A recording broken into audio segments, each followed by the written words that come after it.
Good day to everyone. Today we will be talking about responsible parenthood. And now, we've all heard of the term responsible parenthood, but what does it really mean? It is a sacred duty, a vocation of love.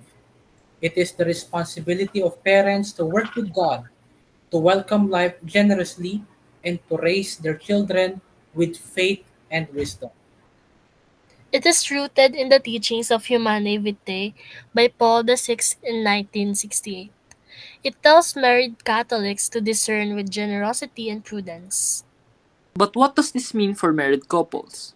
It is to cooperate with God in the creation of new life, respect the dignity of human sexuality, exercise discernment and self control rooted in conjugal love and moral law.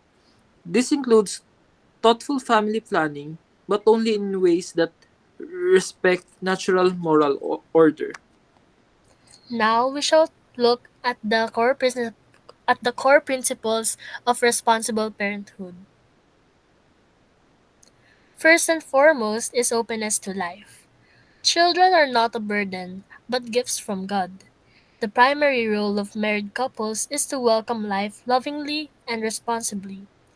Parenthood should not be avoided by artificial means, but should always honor the sacredness of procreation. Next is moral discernment. Couples are called to make decisions with a well formed conscience, in accordance with divine law, not just emotional or economic pressure.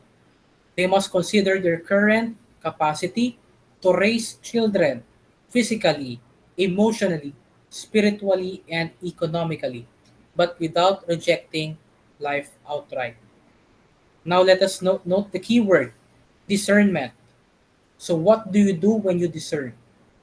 For you, what are the important things that you should consider before having a child? In the words of Familiaris Consortio, responsible parenthood is exercised either by the deliberate and generous decision to raise a numerous family or by the decision made for grave motives and with due respect to moral law, to avoid or postpone new births for the time being.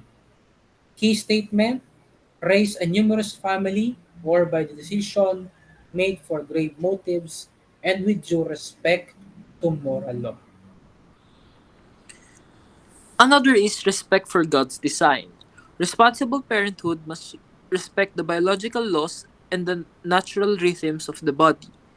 Couples cooperate with God in creating life, which makes sexual intimacy not only sacred but purposeful. Last but not the least is mutual love and self giving.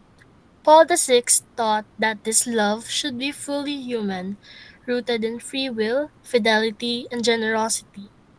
Responsible parenthood is born from conjugal love, not selfish, not selfishness rather, or fear.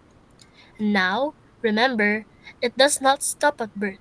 Ika nga nila, our parents were our first teachers, and that is very true.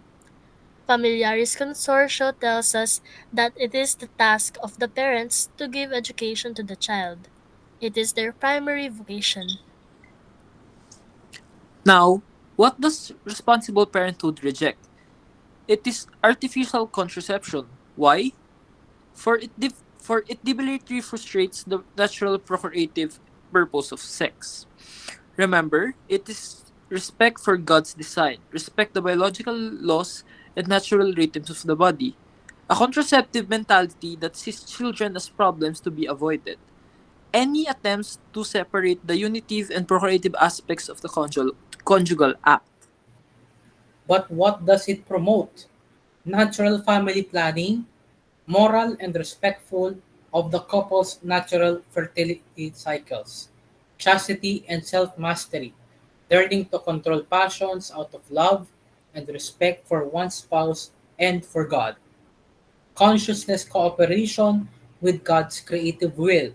Every marital decision is rooted in faith and also in love.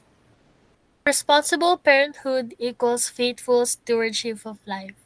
Remember, It is not about limiting family size, but it is about discerning God's plan together as a couple, forming children in love and virtue, and lastly, building a family that reflects Christ's love for the church.